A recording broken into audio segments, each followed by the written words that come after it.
ਸਿੱਖੀ ਨੂੰ ਸਭ ਤੋਂ ਵੱਡਾ ਖਤਰਾ ਜਿਹੜਾ ਹੈ ਉਹ ਹਿੰਦੂਇਜ਼ਮ ਤੋਂ ਕਿਵੇਂ ਇਹ ਉਹਨਾਂ ਦੀ ਸੁਭਾਵਿਕ ਪ੍ਰੋਬਲਮ ਆ ਕਿ ਉਹ ਕਿਸੇ ਹੋਰ ਨੂੰ ਆਪਦੇ ਬਰਾਬਰ ਬਰਦਾਸ਼ਤ ਨਹੀਂ ਕਰਦੇ। ਉਹ ਕਹਿੰਦੇ ਜਾਂ ਤਾਂ ਫਿਰ ਇਹਨੂੰ ਹੜਪ ਲਓ, ਆਪਦੇ ਅੰਦਰ ਸੱਟ ਲਓ ਜਿਵੇਂ ਜੈਨੀ ਤੇ ਬੋਧੀ ਸੁੱਟੇ ਆ, ਜਾਂ ਫਿਰ ਮਲੇਸ਼ ਕਹਿ ਕੇ ਮੁਸਲਮਾਨਾਂ ਨੂੰ ਜਿਵੇਂ ਦੁਸ਼ਮਣ ਮੰਨਿਆ ਹੋਇਆ ਉਵੇਂ ਚੱਲੋ।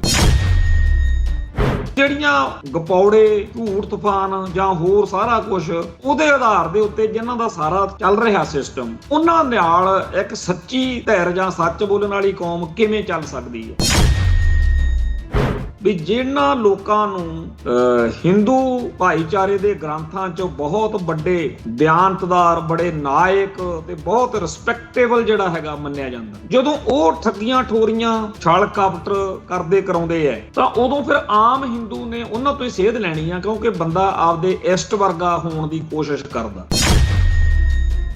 ਕਿ ਉਹਨਾਂ ਨੂੰ ਪਹਿਲਾਂ ਹੀ ਪਤਾ ਸੀ, ਮੋਦੀ ਸਰਕਾਰ ਨੂੰ, ਭਗਵੇਂ ਬ੍ਰਿਗੇਡ ਨੂੰ, ਹਿੰਦੂਤਵਾ ਨੂੰ ਪਹਿਲਾਂ ਹੀ ਪਤਾ ਸੀ ਕਿ ਪੰਜਾਬ ਦੇ ਵਿੱਚ ਸਿੱਖ ਜਜ਼ਬਾਤ ਨੂੰ ਵੰਗਾਰਨ ਵਾਲੀ ਕੋਈ ਕਾਰਵਾਈ ਕਰਨ ਦਾ ਮਤਲਬ ਕੀ ਹੈ। ਜੇ ਅਸੀਂ ਸਾਡੇ ਵਰਗੇ ਲੋਕ ਇਹਨਾਂ ਵਿਦਿਆਰਥੀਆਂ ਨੂੰ ਦੱਸਣਾ ਚਾਹੀਏ ਕਿ ਸੰਘ ਪਰਿਵਾਰ, RSS, ਹਿੰਦੂ ਬ੍ਰਿਗੇਡ ਕੀ ਸਿੱਖੀ ਦਾ ਜਾਂ ਪੰਜਾਬ ਦਾ ਦੁਸ਼ਮਣ ਆ ਜਾਂ ਕਿਵੇਂ ਉਹ ਨੁਕਸਾਨ ਕਰ ਸਕਦਾ, ਜੇ ਕੋਈ ਸਮਝਾਉਣਾ ਚਾਹਵੇ, ਮੈਂ ਗਰੰਟੀ ਦਿੰਨਾ ਕੋਈ ਵੀ ਸਿੱਖ ਸਾਡੀ ਗੱਲ ਨਹੀਂ ਸੁਣੂਗਾ। ਸਿੱਖਾਂ ਨੂੰ ਇਉਂ ਲੱਗਦਾ ਵੀ ਜਿਹੜਾ ਸਾਨੂੰ ਸਮਝਾਉਣਾ ਚਾਹੁੰਦਾ ਤਾਂ ਬਹੁਤ ਮਾੜਾ ਬੰਦਾ, ਪਾਕਿਸਤਾਨ ਦਾ ਏਜੰਟ ਆ।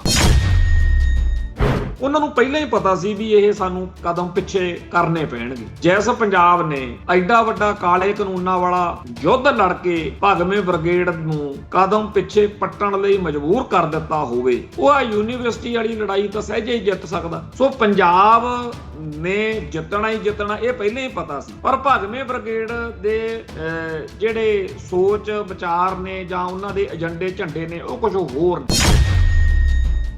ਇੱਕ ਲਾਣਾ, ਇੱਕ ਵਰਗ ਸਾਡੇ ਇੱਥੇ ਇਹੋ ਜਿਹਾ ਹੈਗਾ ਜਿਹੜੇ ਉਦੋਂ ਖੁਸ਼ ਹੁੰਦੇ ਆ ਜਦੋਂ ਸਿੱਖ ਦੁਖੀ ਹੁੰਦੇ। ਇਹ ਜਿਹੜੀ ਫਿਤਰਤ ਆ, ਇਹ ਜਿਹੜੀ ਬਿਰਤੀ ਆ, ਇਸ ਫਿਤਰਤ ਵਾਲਿਆਂ ਨੂੰ ਖੁਸ਼ ਰੱਖਣ ਦੇ ਲਈ ਬਾਰ-ਬਾਰ ਇਹ ਪੰਗੇ ਲੈ ਜਾਣਗੇ।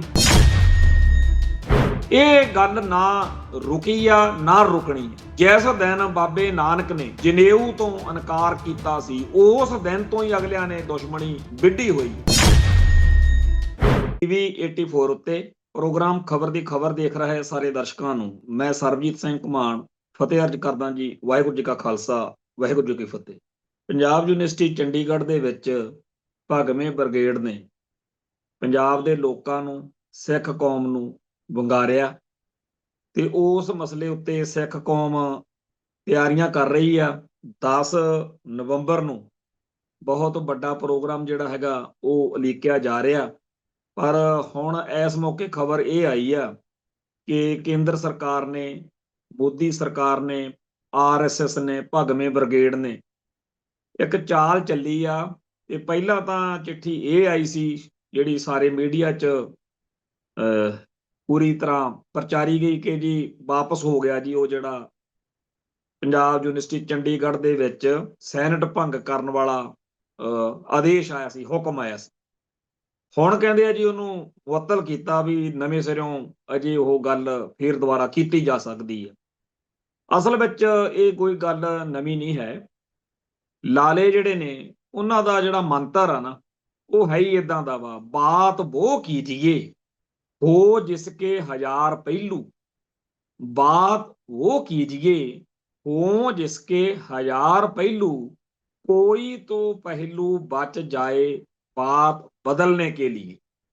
मतलब ਜਦੋਂ ਲਾਲਾ ਜਾਂ ਲਾਲੇ ਇਹ ਸਮੂਹਕ ਜਿਹੜੀ ਉਹਨਾਂ ਦੀ ਬਿਰਤੀ ਆ ਨਾ ਉਹਦੇ ਵਿੱਚ ਇਹ ਇੱਕ ਇਨਬਿਲਟ ਪ੍ਰੋਬਲਮ ਆ, ਜਾਂ ਮੈਰਿਟ ਲਾ ਲਓ ਜਾਂ ਡੀਮੈਰਿਟ ਲਾ ਲਓ, ਇਹ ਉਹਨਾਂ ਦੀ ਅੰਦਰ ਕਲਾਸੀਫਿਕੇਸ਼ਨ ਇੱਕ ਜਿਵੇਂ ਹੁੰਦੀ ਹੈ ਨਾ ਉਹਨਾਂ ਦੇ ਅੰਦਰ ਇਹ ਹੈ। ਉਹ ਕਹਿੰਦੇ ਆ ਵੀ ਕੋਈ ਵੀ ਗੱਲ ਮੁਕੰਮਲ ਨਾ ਕਰੋ, ਉਲਝਾ ਜੇ ਕੇ ਰੱਖੋ, ਮਤਲਬ ਅੱਧਾ ਝੂਠ ਬੋਲੋ। ਆਪਣੇ ਬੰਦੇ ਕਹਿੰਦੇ ਆ ਜੀ ਉਹਨੇ ਸੱਚ ਬੋਲਿਆ, ਉਹ ਕਹਿੰਦੇ ਜੀ ਅੱਧਾ ਸੱਚ ਬੋਲਿਆ, ਅੱਧਾ ਝੂਠ। ਤੋ ਜਦੋਂ ਵੀ ਉਹ ਗੱਲ ਕਰਦੇ ਆ ਉਹ 'ਚ ਦੋਗਲਾਪਣ, ਹੇਰਾ ਫੇਰੀ, ਠੱਗੀ ਨੂੰ, ਜਿਹੜਾ ਝੂਠ ਨੂੰ, ਛਲ ਕਪਟ ਨੂੰ ਇੱਕ ਥਾਂ ਹੁੰਦੀ ਆ। ਜਿਵੇਂ ਆਪਾਂ ਅੱਗੇ ਵੀ ਗੱਲ ਕੀਤੀ ਆ ਵੀ ਅਸ਼ਵਧਾਮਾ ਜਿਹੜਾ ਸੀਗਾ ਉਹਦੇ ਮਾਰੇ ਜਾਣ ਦੀ ਝੂਠੀ ਖਬਰ ਫੈਲਾ ਕੇ ਕਿਵੇਂ ਆਪਦਾ ਮਕਸਦ ਹੱਲ ਕੀਤਾ। ਤੇ ਹੁਣ ਤੁਸੀਂ ਇਹ ਸੋਚੋ ਵੀ ਜਿਹਨਾਂ ਲੋਕਾਂ ਨੂੰ ਹਿੰਦੂ ਭਾਈਚਾਰੇ ਦੇ ਗ੍ਰੰਥਾਂ 'ਚ ਬਹੁਤ ਵੱਡੇ ਦਿਆਨਤਦਾਰ, ਬੜੇ ਨਾਇਕ ਤੇ ਬਹੁਤ ਰਿਸਪੈਕਟੇਬਲ ਜਿਹੜਾ ਹੈਗਾ ਮੰਨਿਆ ਜਾਂਦਾ। ਜਦੋਂ ਉਹ ਠੱਗੀਆਂ ਠੋਰੀਆਂ ਛਲ ਕਪਟ ਕਰਦੇ ਕਰਾਉਂਦੇ ਐ, ਤਾਂ ਉਦੋਂ ਫਿਰ ਆਮ ਹਿੰਦੂ ਨੇ ਉਹਨਾਂ ਤੋਂ ਹੀ ਸੇਧ ਲੈਣੀ ਆ, ਕਿਉਂਕਿ ਬੰਦਾ ਆਪਦੇ ਇਸ਼ਟ ਵਰਗਾ ਹੋਣ ਦੀ ਕੋਸ਼ਿਸ਼ ਕਰਦਾ।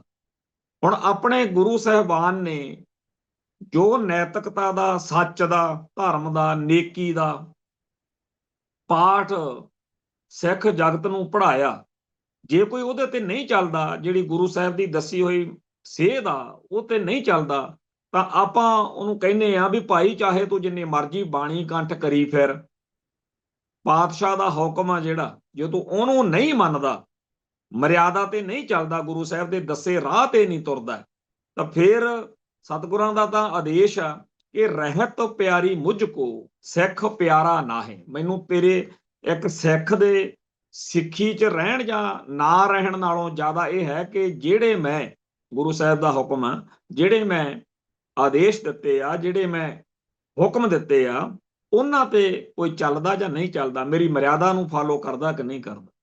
ਹੁਣ ਇੱਧਰ ਤਾਂ ਇਹੋ ਜਿਹਾ ਹਾਲ ਚਾਲ, ਤੇ ਉਧਰ ਦੂਜੇ ਪਾਸੇ ਹਿੰਦੂ ਵੀਰਾਂ ਨੂੰ ਉਹਨਾਂ ਦੇ ਧਰਮ ਸ਼ਾਸਤਰ ਜੋ ਮੱਤ ਦਿੰਦੇ ਆ, ਉਹਦੇ 'ਚ ਇਹੀ ਆ ਵੀ ਠੱਗੀ ਠੋਰੀ ਜਿੰਦਾਬਾਦ। ਹੁਣ ਇਹ ਗੱਲ ਜਦੋਂ ਮੈਂ ਇੱਥੇ ਬੋਲਦਾ ਕਰਦਾ, ਤਾਂ ਸਾਡੇ ਬਹੁਤ ਸਾਰੇ ਜਿਹੜੇ ਹਿੰਦੂ ਵੀਰ ਨੇ ਉਹ ਇਸ ਗੱਲ ਨੂੰ ਮੰਨ ਲੈਂਦੇ ਆ ਕਿ ਇਹ ਜਿਹੜੀ ਗੱਲ ਘੁਮਾਣ ਸਾਹਿਬ ਬੋਲ ਰਹੇ ਨੇ, ਅਸੀਂ ਇਹਨਾਂ ਦਾ ਮਤਲਬ ਗੁੱਸਾ ਤਾਂ ਸਾਨੂੰ ਆਉਂਦਾ, ਪਰ ਇਹ ਗੱਲਾਂ ਤਾਂ ਸੱਚੀਆਂ ਕਹਿ ਰਹੇ ਨੇ। ਕਿਉਂਕਿ ਸਤਿਗੁਰੂ ਦੀ ਕਿਰਪਾ ਸਦਕਾ ਜਦੋਂ ਤੋਂ ਹੋਸ਼ ਸੰਭਾਲੀ ਆ, ਪੜ੍ਹਨ ਲਿਖਣ ਵੱਲ ਬੜੀ ਰੁਚੀ ਰੱਖੀ, ਤੇ ਬਹੁਤ ਸਾਰੀਆਂ ਕਿਤਾਬਾਂ ਹਿੰਦੂ ਵੀਰਾਂ ਦੀਆਂ, ਹਿੰਦੂ ਭਾਈਚਾਰੇ ਦੀਆਂ ਹੀ ਪੜ੍ਹੀ ਦੀਆਂ ਨੇ, ਉਹਨਾਂ 'ਚ ਇਹ ਸਾਰੀਆਂ ਗੱਲਾਂ ਦਰਜ ਨੇ।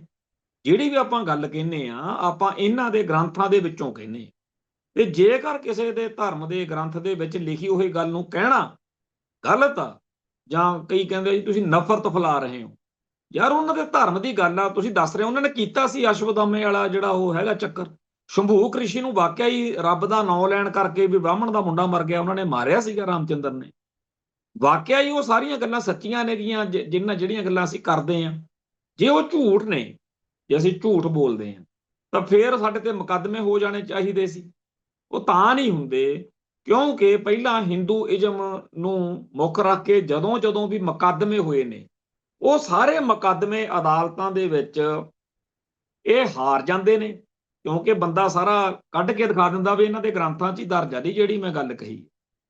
ਇਸ ਕਰਕੇ ਹਿੰਦੂ ਭਾਈਚਾਰੇ ਦੀ ਇੱਛਾ ਇਹ ਹੁੰਦੀ ਆ ਵੀ ਰੌਲਾ ਰੱਪਾ ਪਾ ਕੇ, ਲੋਕਾਂ ਨੂੰ ਭੜਕਾ ਕੇ ਬੰਦੇ ਦੇ ਗਲ ਪਵਾ ਦਿਓ, ਕਤਲ ਕੁਤਲ ਕਰਾ ਦਿਓ, ਜਾਂ ਕੋਈ ਹੋਰ ਤਰੀਕੇ ਨਾਲ ਆਵਾਜ਼ ਚੁੱਪ ਕਰਾਓ, ਪਰ ਅਦਾਲਤ ਵਿੱਚ ਨਾ ਜਾਓ। ਚਾਹੇ ਭਾਰਤ ਦੀਆਂ ਅਦਾਲਤਾਂ ਹੀ ਨੇ, ਤੇ ਚਾਹੇ ਜੱਜ ਵੀ ਉੱਥੇ ਆਪਣਾ ਹੀ ਬੈਠਾ ਹੁੰਦਾ, ਪਰ ਉੱਥੇ ਸਿਆਪਾ ਪੈ ਜਾਣਾ, ਕਿਉਂਕਿ ਜਿਹੜੇ ਸਬੂਤ ਲਿਆ ਕੇ ਧਰਨੇ ਆ ਉਹ ਫਿਰ ਪੱਕੀ ਮੋਹਰ ਲੱਗ ਜਾਂਦੀ ਹੈ।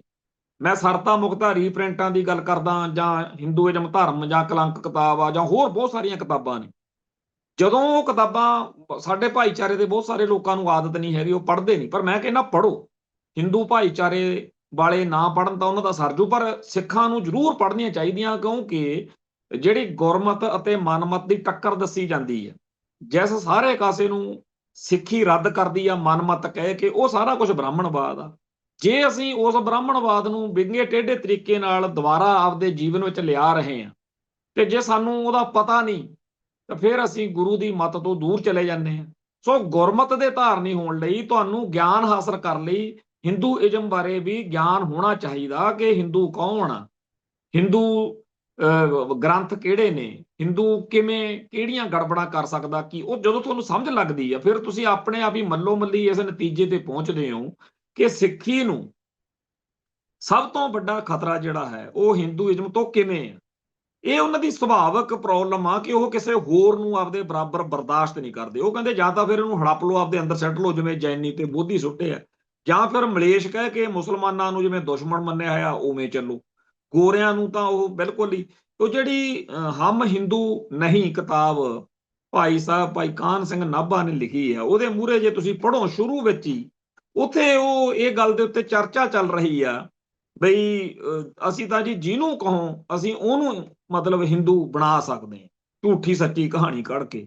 ਸੋ ਜਿਹੜੀਆਂ ਗਪੌੜੇ, ਝੂਠ ਤੂਫਾਨ, ਜਾਂ ਹੋਰ ਸਾਰਾ ਕੁਝ ਉਹਦੇ ਆਧਾਰ ਦੇ ਉੱਤੇ ਜਿਨ੍ਹਾਂ ਦਾ ਸਾਰਾ ਚੱਲ ਰਿਹਾ ਸਿਸਟਮ, ਉਹਨਾਂ ਨਾਲ ਇੱਕ ਸੱਚੀ ਧਿਰ ਜਾਂ ਸੱਚ ਬੋਲਣ ਵਾਲੀ ਕੌਮ ਕਿਵੇਂ ਚੱਲ ਸਕਦੀ ਹੈ। ਸੋ ਜਿਹੜੇ ਲੋਕ ਅੱਜ ਖੁਸ਼ ਨੇ ਕਿ ਯੂਨੀਵਰਸਿਟੀ ਦੀ ਲੜਾਈ ਆਪਾਂ ਜਿੱਤ ਲਈ ਆ, ਉਹਨਾਂ ਨੂੰ ਮੈਂ ਕੁਝ ਗੱਲਾਂ ਦੱਸਣੀਆਂ ਚਾਹੁੰਦਾ ਹਾਂ ਕਿ ਉਹਨਾਂ ਨੂੰ ਪਹਿਲਾਂ ਹੀ ਪਤਾ ਸੀ, ਮੋਦੀ ਸਰਕਾਰ ਨੂੰ, ਭਗਵੇਂ ਬ੍ਰਿਗੇਡ ਨੂੰ, ਹਿੰਦੂਤਵਾ ਨੂੰ ਪਹਿਲਾਂ ਹੀ ਪਤਾ ਸੀ ਕਿ ਪੰਜਾਬ ਦੇ ਵਿੱਚ ਸਿੱਖ ਜਜ਼ਬਾਤ ਨੂੰ ਵੰਗਾਰਨ ਵਾਲੀ ਕੋਈ ਕਾਰਵਾਈ ਕਰਨ ਦਾ ਮਤਲਬ ਕੀ ਹੈ। ਮੈਂ ਤਾਂ ਸਗੋਂ ਤੇ ਇਉਂ ਕਹਿਣਾ ਕਿ ਸ਼ੁਕਰਗੁਜ਼ਾਰ ਹੋਈਏ ਉਸ ਸ਼ਖਸ ਦਾ ਜਿਹਨੇ ਇਹ ਪੰਗਾ ਖੜਾ ਕਰਵਾਇਆ। ਜੇ ਅਸੀਂ ਸਾਡੇ ਵਰਗੇ ਲੋਕ ਇਹਨਾਂ ਵਿਦਿਆਰਥੀਆਂ ਨੂੰ ਦੱਸਣਾ ਚਾਹੀਏ ਕਿ ਸੰਘ ਪਰਿਵਾਰ, ਆਰਐਸਐਸ, ਹਿੰਦੂ ਬ੍ਰਿਗੇਡ ਕੀ ਸਿੱਖੀ ਦਾ ਜਾਂ ਪੰਜਾਬ ਦਾ ਦੁਸ਼ਮਣ ਆ, ਜਾਂ ਕਿਵੇਂ ਉਹ ਨੁਕਸਾਨ ਕਰ ਸਕਦਾ, ਜੇ ਕੋਈ ਸਮਝਾਉਣਾ ਚਾਹਵੇ, ਮੈਂ ਗਰੰਟੀ ਦਿੰਨਾ ਕੋਈ ਵੀ ਸਿੱਖ ਸਾਡੀ ਗੱਲ ਨਹੀਂ ਸੁਣੂਗਾ। ਸਿੱਖਾਂ ਨੂੰ ਇਉਂ ਲੱਗਦਾ ਵੀ ਜਿਹੜਾ ਸਾਨੂੰ ਸਮਝਾਉਣਾ ਚਾਹੁੰਦਾ ਤਾਂ ਬਹੁਤ ਮਾੜਾ ਬੰਦਾ, ਪਾਕਿਸਤਾਨ ਦਾ ਏਜੰਟ ਆ, ਇਹ ਪਾਕਿਸਤਾਨ ਦਾ ਏਜੰਟ ਵਾ, ਇਹ ਸਾਨੂੰ, ਇਹ ਨਫ਼ਰਤ, ਇਹ ਤਾਂ ਜੀ ਭਿੰਡਰਾਂ ਵਾਲੇ ਦੇ ਬੰਦੇ ਹੋਣੇ ਆ, ਇਹ ਤਾਂ ਖਾੜਕੂ ਹੋਣਾ ਵਾ, ਮਤਲਬ ਸਾਡੇ ਇਸ ਤਰ੍ਹਾਂ ਦਾ ਪੱਕਾ ਹੀ। ਪਰ ਜਦੋਂ ਉਹ ਪੰਗਾ ਲੈਂਦੇ ਆ, ਉਦੋਂ ਫਿਰ ਤੁਸੀਂ ਆ ਦੇਖੋ ਪਿਛਲੇ 5-4 ਦਿਨ ਤੋਂ ਕਿਵੇਂ ਉੱਥੇ ਆਰਐਸਐਸ ਦੇ ਸੰਘੀ ਲਾਣੇ ਦੇ ਖਿਲਾਫ ਜੋ ਕੁਝ ਲਿਖਿਆ ਬੋਲਿਆ ਜਾ ਰਿਹਾ, ਜਿੰਨਾ ਇਹਨਾਂ ਦਿਨਾਂ ਦੇ ਵਿੱਚ ਹੋਇਆ, ਮੈਨੂੰ ਲੱਗਦਾ ਸੀ 10-15 ਦਿਨ ਇਹ ਕੰਮ ਚੱਲਣਾ ਚਾਹੀਦਾ, ਤਾਂ ਕਿ ਇਸ ਮਸਲੇ ਉੱਤੇ ਜਿਹੜੀਆਂ ਕਿਤਾਬਾਂ ਆਪਣੇ ਇੱਥੇ ਡਾਕਟਰ ਸੁਖਪ੍ਰੀਤ ਸਿੰਘ ਉਦੋਕੇ ਦੀ ਕਿਤਾਬ ਆ ਤਵੇ ਰੋਸ ਜਾਗਿਓ, ਉਹ ਆਰਐਸਐਸ ਬਾਰੇ ਸਾਰਾ ਕੁਝ ਆ, ਉਹ ਇਹਨਾਂ ਦਿਨਾਂ ਦੇ ਵਿੱਚ ਉਹ ਕਿਤਾਬ ਬਹੁਤ ਮੋਟੀ ਆ, 500-400 ਸਫ਼ਿਆਂ ਦੀ। ਮੈਨੂੰ ਲੱਗਦਾ ਉਹ 500-400 ਸਫ਼ਿਆਂ ਨਾਲੋਂ ਜ਼ਿਆਦਾ ਵੱਡੀਆਂ ਗੱਲਾਂ ਪਿਛਲੇ 5-4 ਦਿਨ ਚ ਹੋ ਗਈਆਂ, ਕਿਉਂਕਿ ਸਿੱਧੀ ਠਾਹ ਸੋਟੇ ਵਾਲੀ ਉੱਥੇ ਬੋਲੀ ਸ਼ੈਲੀ ਦੇ ਵਿੱਚ ਗੱਲ ਕਹੀ ਜਾ ਰਹੀ ਸੀ। ਜੇ ਕੋਈ ਸਿੱਖ ਕੌਮ ਨੂੰ ਜਾਂ ਇਹਨਾਂ ਵਿਦਿਆਰਥੀਆਂ ਨੂੰ ਸਮਝਾਉਣਾ ਚਾਹਵੇ, ਸਾਡਾ ਲਈ ਔਖਾ ਸੀ। ਸੋ ਸ਼ੁਕਰਗੁਜ਼ਾਰ ਹਾਂ ਉਸ ਸ਼ਖਸ ਦੇ ਜਿਹਨੇ ਇਹ ਯੂਨੀਵਰਸਿਟੀ ਦੇ ਵਿੱਚ ਸੈਨੇਟ ਭੰਗ ਕਰਨ ਵਾਲਾ ਪੁਆੜਾ ਖੜਾ ਕਰਾਇਆ। ਜਾਂ ਇੱਕ ਦੂਜਾ ਪੰਗਾ ਸੀ ਕਿ ਜੀ ਕੋਈ ਵੀ ਵਿਦਿਆਰਥੀ ਜਿਹੜਾ ਹੈ ਉਹ ਜਿਹੜਾ ਰੋਸ ਪ੍ਰਦਰਸ਼ਨ ਵਗੈਰਾ ਜਾਂ ਵਿਰੋਧ ਨਹੀਂ ਕਰ ਸਕਦਾ, ਤੇ ਉਹ ਜਿਹੜੀ ਸਾਰੀ ਗੱਲ ਦੇ ਉਲਟ ਮਾਹੌਲ ਉੱਥੇ ਬਣਿਆ ਦੋਨਾਂ ਫੈਸਲਿਆਂ ਦੇ ਖਿਲਾਫ। ਇਹ ਇੱਕ ਚੰਗੀ ਗੱਲ ਸੀ, ਜਿਵੇਂ ਸਰਦਾਰ ਕਪੂਰ ਸਿੰਘ ਕਹਿੰਦੇ ਹੁੰਦੇ ਸੀ ਵੀ ਲਾਲੇ ਨੂੰ ਕਾਹਨੂੰ ਮਾਰਨਾ ਸੀ, ਲਾਲੇ ਜਗਤਨ ਰੈਣ ਨੂੰ, ਇਹਦਾ ਸਿੱਖਾਂ ਨੂੰ ਜਗਾਉਂਦਾ ਹੁੰਦਾ ਸੀ। ਵਾਕਿਆ ਹੀ ਜਿਹੜੇ ਸੰਤ ਭਿੰਡਰਾਂ ਵਾਲਿਆਂ ਤੋਂ ਪਹਿਲਾਂ ਬਾਬਾ ਕਰਤਾਰ ਸਿੰਘ ਜਾਂ ਹੋਰ ਸਿੱਖ ਪ੍ਰਚਾਰਕ ਲੱਗੇ ਹੋਏ ਸੀ, ਕੋਈ ਸੁਣਦਾ? ਲਾਲੇ ਜਗਤ ਨਾਰਾਇਣ ਨੇ ਉਹ ਸੜੀਆਂ ਭੈੜੀਆਂ ਨੀਚਤਾ ਵਾਲੀਆਂ ਗੱਲਾਂ ਕੀਤੀਆਂ, ਜਿਹਦੇ ਨਾਲ ਹਰੇਕ ਸਿੱਖ ਨੂੰ ਸਮਝ ਲੱਗੀ ਕਿ ਐਵੇਂ ਆਪਾਂ ਡੁਗਡੁਗੀ ਖੜਕਾਉਂਦੇ ਫਿਰਦੇ ਹਾਂ ਹਿੰਦੂ ਸਿੱਖ ਏਕਤਾ ਦੀ, ਅਸਲ ਕਹਾਣੀ ਦਾ ਕੁਝ ਹੋਰ ਆ। ਸੋ ਉਸ ਗੱਲ ਵਾਂਗ ਅੱਜ ਵੀ ਜਿਸ ਸ਼ਖਸ ਨੇ ਯੂਨੀਵਰਸਿਟੀ ਵਾਲਾ ਪੰਗਾ ਖੜਾ ਕਰਾਇਆ, ਉਹਦਾ ਸਨਮਾਨ ਕਰਨਾ ਚਾਹੀਦਾ, ਫਿਰ ਛੱਤਰ ਵੀ ਫੇਰਨਾ ਚਾਹੀਦਾ ਵੀ ਤੂੰ ਪੰਗੇ ਲੈਣਾ। ਸੋ ਇਸ ਤੋਂ ਅਗਲੀ ਜਿਹੜੀ ਗੱਲ ਆ, ਉਹਨਾਂ ਨੂੰ ਪਹਿਲਾਂ ਹੀ ਪਤਾ ਸੀ ਵੀ ਇਹ ਸਾਨੂੰ ਕਦਮ ਪਿੱਛੇ ਕਰਨੇ ਪੈਣਗੇ। ਜਿਸ ਪੰਜਾਬ ਨੇ ਐਡਾ ਵੱਡਾ ਕਾਲੇ ਕਾਨੂੰਨਾਂ ਵਾਲਾ ਯੁੱਧ ਲੜ ਕੇ ਭਗਵੇਂ ਬ੍ਰਿਗੇਡ ਨੂੰ ਕਦਮ ਪਿੱਛੇ ਪੱਟਣ ਲਈ ਮਜਬੂਰ ਕਰ ਦਿੱਤਾ ਹੋਵੇ, ਉਹ ਆ ਯੂਨੀਵਰਸਿਟੀ ਵਾਲੀ ਲੜਾਈ ਤਾਂ ਸਹਿਜੇ ਹੀ ਜਿੱਤ ਸਕਦਾ। ਸੋ ਪੰਜਾਬ ਨੇ ਜਿੱਤਣਾ ਹੀ ਜਿੱਤਣਾ, ਇਹ ਪਹਿਲਾਂ ਹੀ ਪਤਾ ਸੀ। ਪਰ ਭਗਵੇਂ ਬ੍ਰਿਗੇਡ ਦੇ ਜਿਹੜੇ ਸੋਚ ਵਿਚਾਰ ਨੇ ਜਾਂ ਉਹਨਾਂ ਦੇ ਏਜੰਡੇ ਝੰਡੇ ਨੇ, ਉਹ ਕੁਝ ਹੋਰ ਨੇ। ਉਹਦੇ ਵਿੱਚ ਉਹ ਇਹ ਚੱਲਦਾ ਉਹਨਾਂ ਦੇ ਕਿ ਜਿਹੜਾ ਲਾਣਾ ਇਹ ਦੇਖ ਕੇ ਖੁਸ਼ ਹੋ ਸਕਦਾ ਕਿ ਦੇਖੋ ਕਿਵੇਂ ਸਿੱਖਾਂ ਦੀਆਂ ਜਾਂ ਪੰਜਾਬ ਨੂੰ ਪਿਆਰ ਕਰਨ ਵਾਲਿਆਂ ਦੀਆਂ ਚੀਕਾਂ ਪੈ ਰਹੀਆਂ ਨੇ। ਇੱਕ ਲਾਣਾ, ਇੱਕ ਵਰਗ ਸਾਡੇ ਇੱਥੇ ਇਹੋ ਜਿਹਾ ਹੈਗਾ ਜਿਹੜੇ ਉਦੋਂ ਖੁਸ਼ ਹੁੰਦੇ ਆ ਜਦੋਂ ਸਿੱਖ ਦੁਖੀ ਹੁੰਦੇ। ਇਹ ਜਿਹੜਾ ਲਾਣਾ, ਜਿਹੜਾ ਸਿੱਖਾਂ ਨੂੰ ਰੋਂਦਿਆਂ ਕਲਪਦਿਆਂ ਨੂੰ, ਪੰਜਾਬੀਆਂ ਨੂੰ ਦੁਖੀ ਹੁੰਦਿਆਂ ਨੂੰ ਦੇਖ ਕੇ ਬੜਾ ਖੁਸ਼ ਹੁੰਦਾ, ਉਹ ਕਹਿੰਦੇ ਆ ਵੀ ਅਸੀਂ ਪੰਜਾਬ ਦਾ ਜਾਂ ਸਿੱਖਾਂ ਦੇ ਸਭ ਤੋਂ ਵੱਧ ਪਿਆਰ ਕਰਨ ਵਾਲੇ ਆ। ਯਾਨੀ ਕਿ ਇਸ ਗੰਦੀ ਨਸਲ ਵਾਲਿਆਂ ਨੂੰ, ਜੇ ਤੁਸੀਂ ਇਹਨਾਂ ਦੇ ਨੁਮਾਇੰਦਿਆਂ ਨੂੰ ਟੀਵੀ ਚੈਨਲਾਂ ਤੇ ਸੁਣੋ ਤਾਂ ਤੁਸੀਂ ਦੇਖ ਕੇ ਹੈਰਾਨ ਰਹਿ ਜਾਓਗੇ ਕਿ ਇਹ ਕਿੱਡੇ ਮਗਰਮੱਛ ਨੇ। ਮਗਰਮੱਛ ਦੇ ਹੰਝੂ ਕਹਿੰਦੇ ਹੁੰਦੇ ਆ ਨਾ, ਵੀ ਉੱਥੇ ਸਾਬਤ ਕਰਕੇ ਬਹਿੰਦੇ ਆ ਵੀ ਸਾਡੇ ਨਾਲੋਂ ਵੱਡਾ ਪੰਜਾਬ ਦਾ ਜਾਂ ਸਿੱਖਾਂ ਦਾ ਦਰਦੀ ਕੌਣ ਆ। ਪਰ ਇਹਨਾਂ ਨੂੰ ਖੁਸ਼ੀ ਉਦੋਂ ਹੁੰਦੀ ਆ, ਲੱਡੂ ਉਦੋਂ ਵੰਡਦੇ ਆ ਜਦੋਂ ਸਿੱਖ ਜਿਹੜੇ ਨੇ ਉਹ ਦੁਖੀ ਹੋਣ। ਉਦੋਂ ਫਿਰ ਕਹਿੰਦੇ ਆ ਬੱਲੇ ਬੱਲੇ ਵੀ ਦਰਬਾਰ ਸਾਹਿਬ ਤੇ ਅਕਾਲ ਤਖਤ ਢਹਿ ਗਿਆ, ਲੱਡੂ ਕੱਢੋ ਛੇਤੀ ਦੇਣੇ, ਘਿਓ ਦੇ ਦੀਵੇ ਬਾਲੋ। ਮਤਲਬ ਇਹਨਾਂ ਨੂੰ ਚਾਅ ਚੜ ਜਾਂਦਾ ਵੀ ਜੇ ਕਿਤੇ ਗੁਰਦੁਆਰਿਆਂ ਨੂੰ ਅੱਗਾਂ ਲਾਉਣੀਆਂ ਹੋਣ, ਸਿੱਖਾਂ ਦੇ ਗਲਾਂ 'ਚ ਟਾਇਰ ਪਾਉਣੇ ਹੋਣ, ਉਸ ਮੌਕੇ ਫਿਰ ਇਹ ਪੂਰੇ ਖੁਸ਼ ਹੋ ਜਾਂਦੇ। ਤੋ ਜਿਵੇਂ ਇਹ ਜਿਹੜੀ ਉਹਨਾਂ ਦੀ ਫਿਤਰਤ ਆ, ਬਿਰਤੀ ਆ, ਇਹਨੂੰ ਇਹਦੇ ਹਿਸਾਬ ਨਾਲ ਫਿਰ ਬੀਜੇਪੀ ਵਾਲਿਆਂ ਨੇ, ਭਗਵੇਂ ਬ੍ਰਿਗੇਡ ਵਾਲਿਆਂ ਨੇ ਥੋੜੇ ਥੋੜੇ ਟਾਈਮ ਬਾਅਦ ਕੋਈ ਨਾ ਕੋਈ ਇਹੋ ਜਿਹਾ ਨੁਕਤਾ, ਕੋਈ ਨਾ ਕੋਈ ਪੰਗਾ ਲੱਭਣਾ ਹੁੰਦਾ ਜਿਹਦੇ ਨਾਲ ਸਿੱਖ ਦੁਖੀ ਹੋਣ। ਇਹ ਲਾਣਾ ਕਵੇ ਵੀ ਚਲੋ ਬਾਕੀਆਂ ਨਾਲੋਂ ਤਾਂ ਫੇਰ ਭਾਜਪਾ ਵਾਲੇ, ਭਗਵੇਂ ਬ੍ਰਿਗੇਡ ਵਾਲੇ ਵਧੀਆ ਨੇ ਜਿਹੜੇ ਸਿੱਖਾਂ ਨੂੰ ਦੁਖੀ ਕਰਦੇ ਆ, ਚਲੋ ਆਪਣੇ ਜਿਹੜੀ ਹੈਗੀ ਆ, ਜਿਵੇਂ ਕਹਿੰਦੇ ਹੁੰਦੇ ਆ ਵੀ 4 ਦਿਨ ਸੌਖੇ ਲੰਘ ਜਾਣਗੇ। ਇਹ ਜਿਹੜੀ ਫਿਤਰਤ ਆ, ਇਹ ਜਿਹੜੀ ਬਿਰਤੀ ਆ, ਇਸ ਫਿਤਰਤ ਵਾਲਿਆਂ ਨੂੰ ਖੁਸ਼ ਰੱਖਣ ਦੇ ਲਈ ਵਾਰ-ਵਾਰ ਇਹ ਪੰਗੇ ਲੈ ਜਾਣਗੇ, ਵਾਰ-ਵਾਰ ਇਹ ਭਗਵਾਂ ਬ੍ਰਿਗੇਡ ਸਿੱਖਾਂ ਨੂੰ, ਪੰਜਾਬੀਆਂ ਨੂੰ ਤੰਗ ਕਰੇਗਾ। ਇਹ ਗੱਲ ਨਾ ਰੁਕੀ ਆ ਨਾ ਰੁਕਣੀ ਆ। ਜਿਸ ਦਿਨ ਬਾਬੇ ਨਾਨਕ ਨੇ ਜਨੇਊ ਤੋਂ ਇਨਕਾਰ ਕੀਤਾ ਸੀ, ਉਸ ਦਿਨ ਤੋਂ ਹੀ ਅਗਲਿਆਂ ਨੇ ਦੁਸ਼ਮਣੀ ਵਿੱਢੀ ਹੋਈ। ਹੁਣ ਅੱਜ ਸਾਡਾ ਭਾਈਚਾਰਾ, ਅੱਜ ਸਾਡੀ ਕੌਮ ਜਿਹੜੀ ਆ, ਉਹ ਸਾਹਿਬ ਸ੍ਰੀ ਗੁਰੂ ਨਾਨਕ ਪਾਤਸ਼ਾਹ ਦੇ ਪ੍ਰਕਾਸ਼ ਪੁਰਬ ਮਨਾ ਰਹੇ। ਇਸ ਗੱਲ ਦਾ ਸਾਡੇ ਕੋਲ ਅਜੇ ਤੱਕ ਕੋਈ ਜਵਾਬ ਨਹੀਂ ਕਿ ਸਾਡੀ ਕੌਮ ਅੱਜ ਵੀ ਬ੍ਰਾਹਮਣਵਾਦ ਦੇ ਕੈਲੰਡਰ ਦੀ ਮਥਾਜ ਆ, ਵੀ ਉਹ ਦੱਸਣਗੇ ਵੀ ਕਿੱਦਣ ਪੁੰਨਿਆ, ਕਿੱਦਣ ਮਸਿਆ, ਉਦਣ ਤੁਹਾਡਾ ਫਲਾਨਾ ਦਿਨ ਆਊਗਾ ਤੇ ਫਲਾਨੀ ਗੱਲ ਹੋਊ। ਸਿੱਖਾਂ ਨੇ ਖੜਾ ਛਡਾਉਣਾ ਚਾਹਿਆ ਸੀ, ਪਰ ਸਿੱਖ ਕੌਮ ਦੇ ਵਿੱਚ ਜਿਹੜੇ ਗੁਰੂ ਨਾਨਕ ਸਾਹਿਬ ਜੀ ਦੇ ਦੁਸ਼ਮਣਾਂ ਦੇ ਯਾਰ ਨੇ, ਮਤਲਬ ਕਿ ਦੁਸ਼ਮਣ ਦੇ ਕਹਾੜੇ ਦਾ ਦਸਤਾ ਨੇ, ਉਹਨਾਂ ਦੀ ਚੱਲਦੀ ਹੈ ਜੀ। ਬਾਦਲ ਸਾਹਿਬ ਨੂੰ ਵੋਟਾਂ ਚਾਹੀਦੀਆਂ ਸੀ। ਜਿਹੜਾ ਨਾਨਕਸ਼ਾਹੀ ਕੈਲੰਡਰ ਉਹਨਾਂ ਨੇ ਆਪ ਲਾਗੂ ਕੀਤਾ ਸੀ ਤਖਤ ਸ੍ਰੀ ਕੇਸ ਆਪਣੇ ਦਮਦਮਾ ਸਾਹਿਬ ਵਿਖੇ ਵਿਸਾਖੀ ਵਾਲੇ ਦਿਨ, ਅਕਾਲੀ ਦਲ ਦਾ ਪ੍ਰਧਾਨ, ਸ਼੍ਰੋਮਣੀ ਕਮੇਟੀ ਦਾ ਪ੍ਰਧਾਨ, ਤਾਕਤਾਂ ਦੇ ਜਥੇਦਾਰ ਸਾਹਿਬਾਨ, ਖਾਲਸਾ ਪੰਥ ਦੀ ਹਾਜ਼ਰੀ, ਜਕਾਰੇ ਛੱਡੇ ਗਏ। ਫਿਰ 10-12 ਸਾਲ ਉਹ ਕੈਲੰਡਰ ਦੇ ਅਨੁਸਾਰ ਦਿਨ ਤਿਉਹਾਰ ਮਨਾਏ ਗਏ।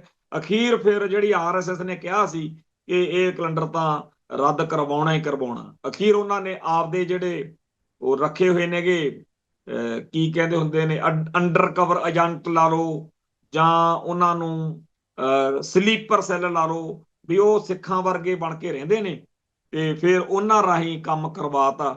ਬਦਨਾਮੀ ਭਾਵੇਂ ਲੋਕਾਂ ਦੇ ਵਿੱਚ ਬਾਬੇ ਧੁੰਮੇ ਦੀ ਜਾਂ ਟਕਸਾਲ ਨਾਲ ਸੰਬੰਧਿਤ ਬੰਦਿਆਂ ਦੀ ਹੁੰਦੀ ਰਹੀ, ਪਰ ਅਸਲੀ ਕਰਤੂਤ ਜਿਹੜੀ ਆ ਇਹ ਨਾਨਕਸਰੀਆਂ ਦੀ ਸੀ। ਤੇ ਉਹ ਨਾਨਕਸਰੀਏ ਜਿਨ੍ਹਾਂ ਤੋਂ ਬਾਦਲ ਪਰਿਵਾਰ ਵਾਰੇ-ਵਾਰੇ ਜਾਂਦਾ, ਇਹ ਨਹੀਂ ਕਿ ਉਹ ਸਿੱਖੀ ਦੀ ਬੜੀ ਸੇਵਾ ਕਰਦੇ ਆ, ਇਹਦੇ ਉਲਟ ਗੱਲ ਵਾ।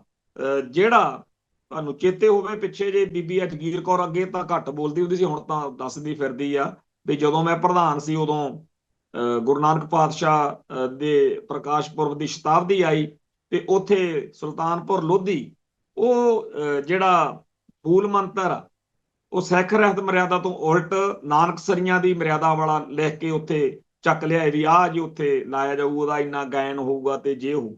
ਬੀਬੀ ਜਗੀਰ ਕੌਰ ਦੇ ਵਿੱਚ ਸਿਆਸੀ ਤੌਰ ਦੇ ਉੱਤੇ ਜਾਂ ਹੋਰ ਕਈ ਆਪਣੇ ਵਿਚਾਰਕ ਮਤਭੇਦ ਹੋ ਸਕਦੇ ਆ, ਪਰ ਜਿਹੜੀ ਸਿੱਖ ਰਹਿਤ ਮਰਿਆਦਾ ਵਾ ਉਹਦੇ ਉੱਤੇ ਪਹਿਰਾ ਦੇਣ ਦੀ ਉਹਨੇ ਰੱਖਿਆ ਕਿ ਮੈਂ ਸ਼੍ਰੋਮਣੀ ਕਮੇਟੀ ਦੀ ਪ੍ਰਧਾਨ ਆ ਤੇ ਮੈਂ ਸੰਗਤ 'ਚ ਵਿਚਰਨਾ, ਮੇਰੇ ਜੁੱਤੀਆਂ ਪੈਣਗੀਆਂ, ਮੈਂ ਨਹੀਂ ਇਹ ਕੰਮ ਹੋਣ ਦੇਣਾ।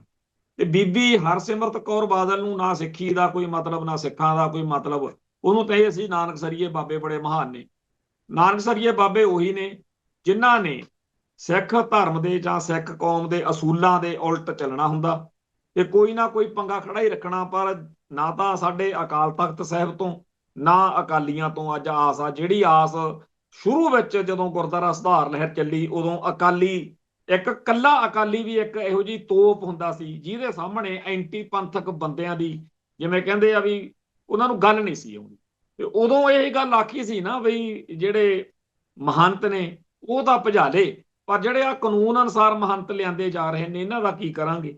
ਸੋ ਸ਼੍ਰੋਮਣੀ ਗੁਰਦੁਆਰਾ ਪ੍ਰਬੰਧਕ ਕਮੇਟੀ ਦੀਆਂ ਜਿਹੜੀਆਂ ਸਾਲਾਨਾ ਚੋਣ ਹੋ ਕੇ ਹਟੀ ਆ, ਫਿਰ ਭਾਈ ਹਰਜਿੰਦਰ ਸਿੰਘ ਧਾਮੀ ਐਡਵੋਕੇਟ ਸਾਹਿਬ ਪ੍ਰਧਾਨ ਬਣੇ ਆ। ਜੇ ਨਾ ਵੀ ਬਣਦੇ ਕੋਈ ਹੋਰ ਬਣ ਜਾਂਦਾ, ਫੇਰ ਕਿਹੜਾ ਇੱਥੇ ਪਹਾੜ ਡਿੱਗ ਪੈਣਾ ਸੀ।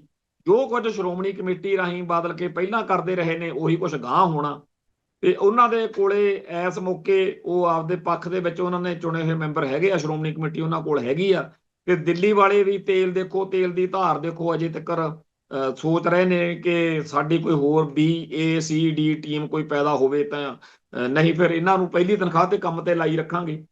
ਤੋ ਜਿਹੜਾ ਇੰਡੀਅਨ ਸਿਸਟਮ ਆ, ਇਹਦੇ ਵਿੱਚ ਸਾਡੀ ਕੌਮ ਦੇ ਜਿਹੜੇ ਅੱਡ-ਅੱਡ ਧਿਰਾਂ ਧੜੇ ਨੇ, ਉਹਨਾਂ ਨੂੰ ਜਮੂਰਿਆਂ ਵਾਂਗੂ ਨਚਾਉਣ ਵਾਲੀਆਂ ਜਿਹੜੀਆਂ ਸਾਜ਼ਿਸ਼ਾਂ ਨੇ, ਉਹਨਾਂ ਬਾਰੇ ਕਿਸੇ ਨੂੰ ਕੋਈ ਵਹਿਮ ਨਹੀਂ ਹੈ। ਸਭ ਨੂੰ ਪਤਾ ਕਿ ਬਾਦਲਕਿਆਂ ਦੀਆਂ ਤਾਰਾਂ ਕਿੱਥੇ ਜੁੜੀਆਂ ਹੋਈਆਂ ਨੇ ਤੇ ਕਿਹਦੇ ਰਾਹੀਂ ਜੁੜੀਆਂ ਹੋਈਆਂ ਨੇ। ਬਾਦਲ ਕੇ ਵਿਰੋਧੀ ਜਿਹੜਾ ਕੋਈ ਅਕਾਲੀ ਧੜਾ, ਉਹਦੀਆਂ ਤਾਰਾਂ ਕਿੱਥੇ ਜੁੜੀਆਂ, ਕਿਹਦੇ ਰਾਹੀਂ ਜੁੜੀਆਂ, ਇਹ ਵੀ ਪਤਾ। ਬਾਬੇ ਧੁੰਮੇ ਹੋਣੀ ਕਿਉਂ ਪੰਥ ਦੇ ਖਿਆਲਾਤ ਨੂੰ ਸਮਝਦੇ ਹੋਣ ਦੇ ਬਾਵਜੂਦ ਕਿਹੜੇ ਮਜਬੂਰੀ ਤਹਿਤ ਮਹਾਰਾਸ਼ਟਰ ਦੇ ਵਿੱਚ ਜਾ ਕੇ ਉੱਥੇ ਉਹ ਸਾਰਾ ਕੁਝ ਕਰਦੇ ਆ ਜਿਹੜਾ ਕਿ ਸਿੱਖ ਨਜ਼ਰੀਏ ਅਨੁਸਾਰ ਠੀਕ ਨਹੀਂ ਹੈ। ਕਿਉਂ ਕਰਦੇ ਆ ਇਹ ਵੀ ਸਭ ਨੂੰ ਪਤਾ, ਪਰ ਕਿਸੇ 'ਚ ਜੁਰਤ ਨਹੀਂ ਹੈਗੀ। ਮਤਲਬ ਅਸੀਂ ਤਾਂ ਇੱਕ ਤਰੀਕੇ ਨਾਲ ਕਮਲੇ ਹੀ ਮੰਨੇ ਜਾਂਦੇ ਆ, ਜਿਹੜੇ ਠਾਹ ਦੇਣੇ ਗੱਲ ਕਹਿ ਦਿੰਦੇ ਆ, ਭਾਵੇਂ ਕਿ ਬਾਅਦ 'ਚ ਸਾਨੂੰ ਇਹਦੇ ਬਦਲੇ ਜੋ ਤਿਰਸਕਾਰ ਜਾਂ ਜੋ ਸਾਡੇ ਨਾਲ ਹੁੰਦਾ ਉਹ ਵੀ ਕੋਈ ਸਾਰਿਆਂ ਦੇ ਸਾਹਮਣੇ ਹੀ ਆ। ਪਰ ਸੱਚ ਤਾਂ ਸੱਚ ਆ ਨਾ, ਸੱਚ ਨਾਲੇ ਕਹਿੰਦੇ ਆ ਵੀ ਸੱਚ ਸੁਣਾਏ ਸੀ ਸੱਚ ਕੀ ਪਹਿਲਾਂ, ਤਾਂ ਉਹ ਤਾਂ ਕਰਨਾ ਚਾਹੀਦਾ ਕੰਮ। ਮੋਟੀ ਗੱਲ ਇਹ ਹੈ ਕਿ ਇੱਕ ਭਾਗਮਾ ਬ੍ਰਿਗੇਡ ਹਿੰਦੂ ਤਵਾ ਹੈ ਜਿਹਦੇ ਖਿਲਾਫ ਲੜਨ ਲਈ, ਜਿਹਦੀਆਂ ਸਾਜ਼ਿਸ਼ਾਂ ਹਮਲਿਆਂ ਦੇ ਖਿਲਾਫ ਲੜਨ ਲਈ ਸਿੱਖ ਕਦੇ ਮੈਦਾਨ ਨਹੀਂ ਛੱਡਦੇ। ਸਿੱਖ ਡਟਦੇ ਆ, ਲੜਦੇ ਆ, ਅੜਦੇ ਆ, ਮਰਦੇ ਆ। ਇੱਕ ਇਹ ਗੱਲ ਆ। ਇੱਕ ਧਿਰ ਉਹ ਆ ਸਿੱਖਾਂ ਦੇ ਵਿੱਚ ਹੀ ਜਿਹੜੀ ਭਾਗਵੇਂ ਬ੍ਰਿਗੇਡ ਨਾਲ ਬਣਾ ਕੇ ਰੱਖਣਾ ਚਾਹੁੰਦੀ ਆ। ਉਹ ਹਰ ਹਕੂਮਤ ਮੌਕੇ ਹਰ ਕੌਮ ਦੇ ਵਿੱਚ ਇਹੋ ਜਿਹੇ ਬੰਦੇ ਹੁੰਦੇ ਆ, ਮਿਲਵਰਤਣੀਏ ਸਿੱਖ। ਤੀਜੀ ਧਿਰ ਉਹ ਆ ਜਿਹੜੀ ਕਹਿੰਦੀ ਆ ਕੋਈ ਮਰੇ ਕੋਈ ਜੀਵੇ, ਸੁਥਰਾ ਘੋਲ ਪਤਾਸੇ ਪੀਵੇ। ਇਹ ਜਿਹੜੀ ਧਿਰ ਵਾ ਸਾਨੂੰ ਕੀ ਵਾਲੀ, ਇਹ ਧਿਰ ਦਾ ਪੂਰਾ ਜ਼ੋਰ ਲੱਗਿਆ ਰਹਿੰਦਾ ਵੀ ਸਿੱਖ ਕੌਮ ਸਾਰੀ ਸਾਡੇ ਵਰਗੀ ਬਣ ਜੇ। ਜਿਹੜੇ ਆ ਮਿਲਵਰਤਣੀਏ ਨੇ ਇਹਨਾਂ ਦਾ ਵੀ ਜ਼ੋਰ ਲੱਗਿਆ ਰਹਿੰਦਾ। ਪਰ ਇਤਿਹਾਸ ਨੇ ਨਿਰਣਾ ਇਹ ਪਹਿਲਾਂ ਵੀ ਕੱਢਿਆ ਹੋਇਆ ਤੇ ਗਾਂ ਵੀ ਜਿਹੜੇ ਸਿੱਖ ਹੱਕਾਂ ਤੇ ਸਿੱਖ ਹਿੱਤਾਂ ਲਈ ਲੜਦੇ ਮਰਦੇ ਆ, ਅਸਲੀ ਕੌਮ ਦੇ ਨੁਮਾਇੰਦੇ ਜਾਂ ਵਾਰਸ ਉਹ ਨੇ। ਜਿਹੜੇ ਆ ਦੂਜੇ ਨੇ ਮਿਲਵਰਤਣੀਏ, ਇਹ ਐਮਐਲਏ ਐਮਪੀ ਬਾਬੇ ਜਾਂ ਲੰਡਰ ਫੰਡਰ ਜੋ ਮਰਜੀ ਵੱਡੀਆਂ ਗੱਡੀਆਂ ਇਹਨਾਂ ਕੋਲੇ ਹੋ ਸਕਦੀਆਂ ਨੇ, ਹੁੰਦੀਆਂ ਨੇ, ਸਰਕਾਰਾਂ ਬਣਾ ਕੇ ਰੱਖਦੀਆਂ ਇਹਨਾਂ ਨੂੰ। ਤੇ ਜਾਂ ਜਿਹੜੇ ਦੂਜੇ ਸਾਨੂੰ ਕੀ ਬਿਰਤੀ ਵਾਲੇ ਆ ਉਹ ਵੀ ਜੋ ਮਰਜ਼ੀ ਬਣੇ ਬੁਣੇ ਫਿਰਨ। ਪਰ ਜਿਹੜੇ ਪੰਥ ਲਈ ਜਾਂ ਕੌਮ ਲਈ ਆ ਉਹਨਾਂ ਦੇ ਪੱਲੇ ਚਾਹੇ ਢੇਲਾ ਨਾ ਹੋਵੇ, ਚਾਹੇ ਉਹਨਾਂ ਕੋਲੇ ਕੱਪੜੇ ਲੀੜੇ ਬਿਨਾਂ ਵਧੀਆ ਹੋਣ, ਗੱਡੀਆਂ ਵੀ ਉਹਨਾਂ ਕੋਲੇ ਨਾ ਹੋਣ, ਪਰ ਜਦੋਂ ਇਤਿਹਾਸ ਦੇ ਨਜ਼ਰੀਏ ਤੋਂ ਗੱਲ ਹੁੰਦੀ ਆ ਉਦੋਂ ਕੌਮ ਦੇ ਨੁਮਾਇੰਦੇ ਉਹੀ ਮੰਨੇ ਜਾਂਦੇ ਆ ਕਿ ਉਹਨਾਂ ਨੇ ਕੀ ਕੀਤਾ ਜਾਂ ਉਹਨਾਂ ਨੇ ਕੀ ਕਿਹਾ। ਅੱਜ ਦੀ ਤਰੀਕ ਵਿੱਚ ਸਾਡੇ ਬਹੁਤ ਸਾਰੇ ਬੰਦਿਆਂ ਨੂੰ ਲੱਗਦਾ ਵੀ ਬਾਦਲ ਕਿਆਂ ਤੋਂ ਬਗੈਰ ਤਾਂ ਗੱਡੀ ਚੱਲਣੀ, ਲੈ ਫਲਾਣੇ ਨੇ ਆਹ ਕਹਿਤਾ, ਧਮਕਾਨਾ ਇਹ ਉਹ। ਅਸਲ ਵਿੱਚ ਇਹ ਸਾਰਾ ਜਿਹੜਾ ਇੰਡੀਅਨ ਮੀਡੀਏ ਦੀ ਜਾਂ ਸਾਡੇ ਐਂਟੀ ਸਿੱਖ ਮੀਡੀਏ ਦੀ ਸਾਰੀ ਖੇਡ ਆ ਜਿਹਦੇ ਵਿੱਚ ਸਾਨੂੰ ਉਲਝਾਇਆ ਜਾਂਦਾ। ਤੇ ਇਹਦੇ ਵਿੱਚ ਇਹ ਪੂਰਾ ਮਿੱਥ ਕਿ ਫਲਾਣੇ ਫਲਾਣੇ ਬੰਦੇ ਦੀ ਜਾਂ ਫਲਾਣੇ ਵਿਸ਼ੇ ਦੀ ਗੱਲ ਨਹੀਂ ਹੋਣ ਦੇਣੀ, ਜੇ ਹੋਵੇ ਵੀ ਤਾਂ ਕਿੰਨੀ ਕੁ ਹੋਣ ਦੇਣੀ ਹੈ। ਚਲੋ ਆਪਾਂ ਗੱਲ ਕਰਦੇ ਹਾਂ ਵੀ ਪਹਿਲੀ ਪਾਤਸ਼ਾਹੀ ਦੇ ਪ੍ਰਕਾਸ਼ ਪੁਰਬ ਮੌਕੇ ਨਨਕਾਣਾ ਸਾਹਿਬ ਤੇ ਹੋਰ ਗੁਰਧਾਮਾਂ ਲਈ ਜਥਾ ਜਾਣਾ ਸੀ, ਤੇ ਉੱਥੇ ਜਿਹੜੇ ਗਏ ਜਿਨ੍ਹਾਂ ਦੇ ਵੀਜ਼ੇ ਲੱਗੇ ਹੋਏ ਸੀ ਉਹਨਾਂ ਨੂੰ ਇੰਡੀਆ ਨੇ ਜਾਣ ਨਹੀਂ ਦਿੱਤਾ। ਬਈ ਤੁਸੀਂ ਸਾਡੀ ਲੱਤ ਠੰਡ ਨਹੀਂ ਲੰਘੀ, ਜਿਹੜੀ ਆਪਾਂ ਪਿਛਲੇ ਦਿਨੀ ਗੱਲ ਕਹੀ ਸੀ ਕਿ ਉਹਨਾਂ ਨੇ ਜਿਹੜੀ ਪਰਮਿਸ਼ਨ ਦਿੱਤੀ ਆ ਨਾ ਵੀ ਤੁਸੀਂ ਜਥਾ ਜਾ ਸਕਦਾ, ਉਹਦੇ 'ਚ ਉਹਨਾਂ ਨੇ ਇੱਕ ਤਰੀਕਾ ਲੱਭ ਲਿਆ ਵੀ ਜਿਹੜਾ ਆਹ ਸ਼ਰਤਾਂ ਪੂਰੀਆਂ ਕਰੂਗਾ ਉਹ ਜਾ ਸਕਦਾ।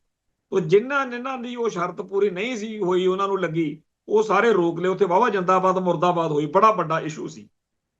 ਸਾਡੇ ਵਾਕਫਕਾਰ ਵੀ ਕੁਝ ਸਿੰਘ ਜਿਹੜੇ ਸੀ ਉੱਥੇ ਸੀਗੇ ਤੇ ਉਹ ਕਹਿੰਦੇ ਬਹੁਤ ਮੀਡੀਆ ਆਇਆ, ਬੜਾ ਕਹਿੰਦੇ ਜੀ ਉੱਥੇ ਮਤਲਬ ਕਿ ਪ੍ਰੋਟੈਸਟ ਬੜਾ ਸ਼ਾਨਦਾਰ ਹੋਇਆ। ਤੇ ਭਾਵੇਂ ਜਥੇਦਾਰ ਕੁਲਦੀਪ ਸਿੰਘ ਗੜਗੱਜ ਹੋਣੀ ਵੀ ਗਏ ਹੋਏ ਨੇ, ਹਾਲਾਂਕਿ ਚਾਹੀਦਾ ਉਹਨਾਂ ਨੂੰ ਸੀਗਾ ਕਿ ਭਾਈ ਜੇ ਇਹ ਨਹੀਂ ਜਾ ਸਕਦੇ ਤਾਂ ਅਸੀਂ ਕਿਉਂ ਚਾਹੀਏ, ਅਸੀਂ ਵੀ ਨਹੀਂ ਫਿਰ ਜਾਂਦੇ। ਪਰ ਉੱਥੇ ਪਤਾ ਹੀ ਹੈ ਤੁਹਾਨੂੰ, ਇੱਕ ਤਾਂ ਸਾਡਾ ਇਤਿਹਾਸ ਉਹ ਆ ਜਦੋਂ 6ਵੇਂ ਸਤਿਗੁਰਾਂ ਨੇ ਕਹਿਤਾ ਬਈ ਜਿਹੜੇ ਆ 52 ਬੈਠੇ ਆ ਇਹ ਨਾਲ ਹੀ ਜਾਣਗੇ ਤਾਂ ਜਾਵਾਂਗੇ, ਤੇ 52 ਕਲੀਆਂ ਵਾਲਾ ਚੋਲਾ ਪਹਿਨ ਕੇ ਇਤਿਹਾਸ ਸਿਰਜਤਾ। ਦੂਜੇ ਪਾਸੇ ਅੱਜ ਦੇ ਸਮੇਂ ਦੇ ਵਿੱਚ ਸਾਨੂੰ ਕਈ ਬਿਰਤੀ ਵਾਲੇ ਨੇ ਵੀ ਆਪਾਂ ਆਪਦਾ ਦੇਖੋ ਬਾਕੀਆਂ ਦੀ ਗੱਲ ਖਾਧੀ ਕੜੀ। ਸੋ ਉਸ ਮਾਹੌਲ ਵਿੱਚ ਉਹ ਸੱਜਣਾ ਦੇ ਸਵੇਰੇ ਵੀ ਅੱਜ ਕਈਆਂ ਦੇ ਫੋਨ ਆਏ ਕਿ ਜੀ ਕਿਸੇ ਨੇ ਦਿਖਾਇਆ ਹੀ ਨਹੀਂ। ਮੈਂ ਕਿਹਾ ਤੁਸੀਂ ਖਬਰ ਦੇਖਿਓ, ਖਬਰ ਵੀ ਸਾਰੇ ਅਖਬਾਰਾਂ ਨੇ ਲਾਈ ਜ਼ਰੂਰ ਆ ਪਰ ਲਾਈ ਇਉਂ ਆ ਵੀ ਕਿਸੇ ਨੂੰ ਪਤਾ ਨਾ ਲੱਗ ਜੇ। ਇਹ ਆ ਇੰਡੀਅਨ ਮੀਡੀਆ ਕਿ ਉਹ ਪੰਥ ਦੀ ਕੌਮ ਦੀ ਗੱਲ ਕਰਨ ਵਾਲੇ ਬੰਦਿਆਂ ਨੂੰ ਕਿੱਥੇ ਕੁ ਰੱਖਣਾ, ਕਿਉਂ ਰੱਖਣਾ, ਇਹਨਾਂ ਨੂੰ ਕਿਹਨੇ ਇਹ ਮੱਤਾਂ ਦਿੱਤੀਆਂ ਹੋਈਆਂ ਨੇ। ਤੇ ਇੱਕ ਜਾਲੀ ਜੀਆਂ ਗੱਲਾਂ ਕਰਨ ਵਾਲਾ ਕੋਈ ਬੰਦਾ ਹੋਵੇ, ਕੋਈ ਐਵੇਂ ਬੇਕਾਰ ਜੀਆਂ ਜਵਲੀਆਂ ਮਾਰਨ ਵਾਲਾ, ਉਹਨੂੰ ਫਿਰ ਸਾਡੇ ਬੰਦਿਆਂ ਦੇ ਲਈ ਵੀ ਦੇਖੋ ਵੀ ਕਮਾਲ ਹੋ ਗਏ।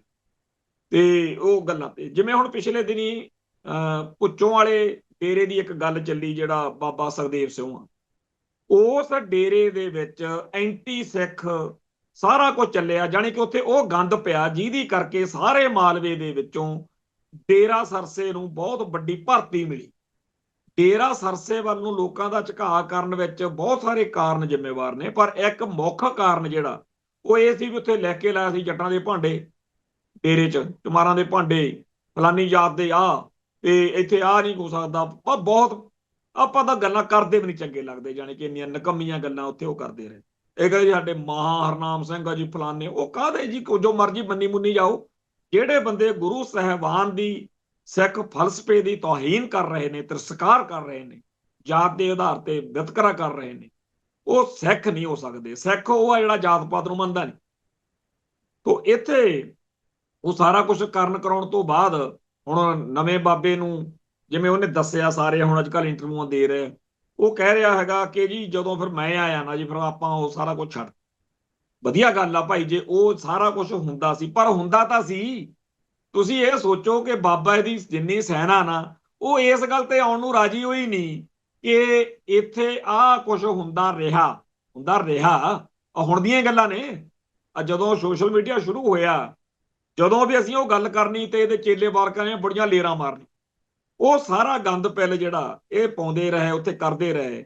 ਮੁੜ ਕੇ ਚਲੋ ਅੱਜ ਵਾਲਾ ਦੌਰ ਆ ਗਿਆ। ਮੰਨ ਲਈ ਗੱਲ ਵੀ ਹੁਣ ਤੁਸੀਂ ਸੁਧਰ ਗਏ, ਜੇ ਭਾਈ ਤੁਹਾਡਾ ਚਾਚਾ ਸੁਧਰ ਗਿਆ ਵਾਲੀ ਗੱਲ ਹੈ ਤਾਂ ਫਿਰ ਆ ਜਾਓ ਅੱਗੇ। ਹੁਣ ਜਿਹੜਾ ਇਹ ਡੇਰੇਦਾਰ ਆ, ਕਦੇ ਉਹ ਗਾਣੇ ਗਾਉਂਦਾ ਗੜਵਾਲੇ ਦੇ ਚਾਂਦੀ ਦਾ, ਇਹ ਕਹਿੰਦਾ ਮੇਰਾ ਲੱਕ ਘੁੰਮਦਾ, ਮੇਰਾ ਫਲਾਨਾ ਕੀ ਉਹ ਕਹਾਣੀ। ਫਿਰ ਕਦੇ ਉਹਦਾ ਕਹਿੰਦਾ ਜੀ ਮੇਰਾ ਮੰਨ ਲਓ ਬੜੀ ਭੈੜੀ ਜੀ ਗੱਲ, ਸਿਆਣੇ ਬਿਆਣੇ ਬੰਦੇ ਆ ਕੀ ਕਰੀਏ, ਕਹਿੰਦਾ ਜੀ ਮੇਰਾ ਵਿਆਹ ਵਾਲਾ ਕੰਮ ਹੋ ਗਿਆ। ਮਤਲਬ ਉਹ ਬਹੁਤ ਹਲਕਾ ਆਪਣਾ। ਚਲੋ ਫਿਰ ਅੱਗੇ ਜਿਹੜਾ ਆ ਹੁਣ ਚੰਦ ਚਾੜਤਾ ਬਈ ਉਹ ਜਿਹੜਾ ਹੈਗਾ ਗੁਰੂ ਮਹਾਰਾਜ ਦੀ ਹਜ਼ੂਰੀ ਦੇ ਵਿੱਚ ਬਰਾਬਰਤਾ ਵਾਲੇ ਅਹਿਸਾਸ ਵਿੱਚੋਂ ਉਹ ਲਾ ਕੇ ਬਹਿ ਗਿਆ। ਵੈਸੇ ਤਾਂ ਇਹੋ ਜਿਹੇ ਲੋਕਾਂ ਨੂੰ ਕੋਈ ਸ਼ਰਮ ਹਿਆ ਵੀ ਹੈ ਨਹੀਂ ਜੇ ਕੋਈ ਬੰਦਾ, ਪਰ ਉਹਨਾਂ ਦੇ ਚੇਲੇ ਪਾਲ ਕੇ ਪੰਪ ਮਾਰੂ ਮਹਿਕਮਾ, ਇੱਕ ਇਹ ਬੜਾ ਗੰਦਾ ਮਹਿਕਮਾ ਪੈਦਾ ਹੋ ਚੁੱਕਿਆ ਆਪਣੇ ਆਲੇ ਦੁਆਲੇ 'ਚ। ਜੇ ਦਲਜੀਤ ਦੋਸਾਂਝ ਚਾਹੁੰਦਾ ਵੀ ਹੋਵੇ ਨਾ ਤੇ ਯਾਰ ਹੈ ਤਾਂ ਮੇਰੀ ਗਲਤੀ ਹੋਈ ਆ, ਮੈਨੂੰ ਨਹੀਂ ਸੀ ਪਤਾ ਭਾਵੇਂ, ਪਰ ਮੇਰੇ ਤੋਂ ਇਹ ਤਾਂ ਹੋ ਗਈ।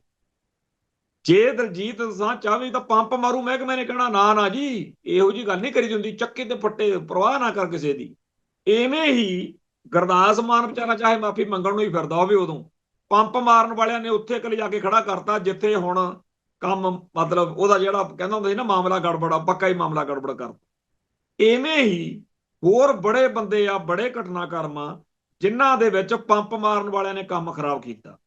ਇੱਥੇ ਇੱਕ ਡੇਰੇਦਾਰ ਸਾਹ ਦਾ ਡੇਰਾ ਸੀ ਇੱਕ, ਉਹਦਾ ਜਿਹੜਾ ਮੁਖੀ ਸੀ ਉਹ ਆਪਦਾ ਬੈਠਾ, ਪੁੱਠੇ ਸਿੱਧੇ ਜਿਹੜੇ ਵੀ ਉਹ ਚੱਜ ਕਰਦੇ ਆ ਡੇਰੇ ਵਾਲੇ, ਦੋ ਕੁੜਮ ਆਪਸ ਵਿੱਚ ਹੀ ਇਕੱਠੇ ਹੋ ਕੇ ਦਾਰੂ ਸ਼ਰਾਬ ਪੀ ਰਹੇ, ਤੇ ਦਾਰੂ ਪੀਂਦਿਆਂ ਦੀ ਗੱਲ ਚੱਲ ਪਈ। ਉਹ ਕਹਿੰਦਾ ਜੀ ਸਾਡੇ ਬਾਬਾ ਜੀ ਮਹਾਨ ਨੇ, ਜੇ ਆਬੂ ਆ। ਉਹ ਕਹਿੰਦਾ ਜੀ ਬਾਬਾ ਤਾਂ ਤਰਾਇਆ ਕਰਦਾ, ਉਹ ਕਰਦਾ।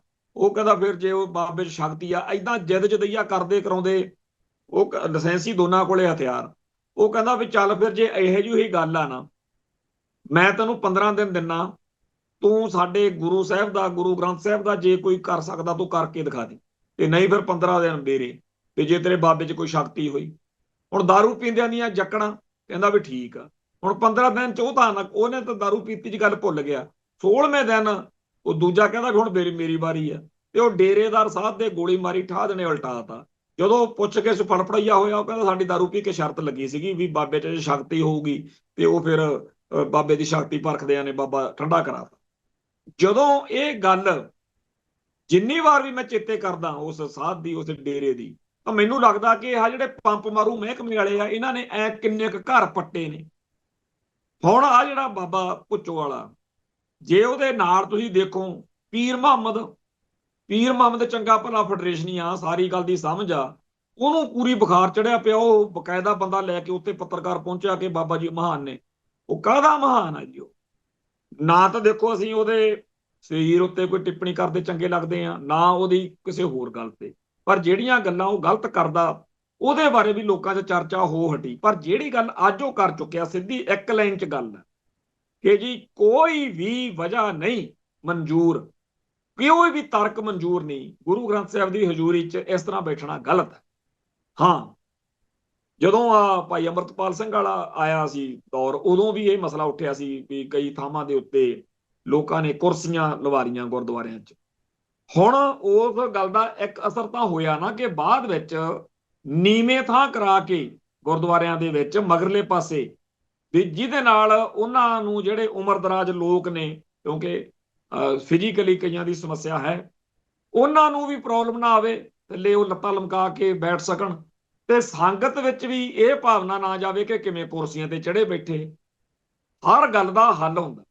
ਜੇ ਬਾਬੇ ਦਾ ਸਰਦਾ ਹੀ ਨਹੀਂ, ਬਾਬੇ ਨੂੰ ਬਹੁਤ ਜ਼ਿਆਦਾ ਮਤਲਬ ਇਸ ਗੱਲ ਦਾ ਹੈਗਾ, ਉਹਦਾ ਹੱਲ ਕੱਢਿਆ ਜਾ ਸਕਦਾ। ਪਰ ਪੂਰੀ ਕੌਮ ਨੂੰ, ਲੋਕਾਂ ਨੂੰ ਗਲਤ ਕਹਿਣਾ ਕਿ ਜੀ ਐਡੀ ਕਿੱਡੀ ਕੁ ਗੱਲ ਹੈ, ਜੀ ਐਡੀ ਗੱਲ ਹੈਗੀ ਆ ਭਾਈ। ਜੇਕਰ ਇਹ ਇਹ ਗੱਲ ਨਾ ਰੁਕੀ, ਫਿਰ ਇੱਕ ਡੇਰੇਦਾਰ ਨਹੀਂ, ਫਿਰ ਹੋਰ ਡੇਰੇਦਾਰ, ਫਿਰ ਡੇਰੇਦਾਰਾਂ ਦੇ ਚੇਲੇ ਬਾਲ ਕੇ, ਫਿਰ ਹੌਲੀ ਹੌਲੀ ਇਹ ਚੀਜ਼ ਜਿਹੜੀ ਜਿਹੜੀ ਸਾਡੇ ਧਰਮ ਦੀ ਮਰਿਆਦਾ ਦੇ ਹਿਸਾਬ ਨਾਲ ਸਾਡੇ ਲਿਖਿਆ ਹੋਇਆ ਕਿ ਕਿਸੇ ਦਾ ਵੀ ਹੋਰ ਦਾ ਇਸ ਤਰ੍ਹਾਂ ਨਹੀਂ ਹੋ ਸਕਦਾ। ਹੁਣ ਗੱਲ ਇਹ ਹੈ ਕਿ ਜਦੋਂ ਜਿਹੜਾ ਰਾਗੀ ਸਿੰਘ ਜਾਂ ਕੋਈ ਕਥਾਵਾਚਕ, ਉਹਦੇ ਲਈ ਆਪਾਂ ਬਰਾਬਰ ਤਾਕਤ ਪੋਸ਼ ਲਾਉਂਦੇ ਆ, ਪਰ ਉੱਥੇ ਭਾਵਨਾ ਇਹ ਨਹੀਂ ਹੁੰਦੀ ਹੈਗੀ ਕਿ ਉਹਨੂੰ ਮੱਥੇ ਟਿਕਾਉਣੇ ਆ ਜਾਂ ਉਹਨੂੰ ਬਾਬਾ ਬਣਾ ਕੇ ਪੇਸ਼ ਕਰਨਾ।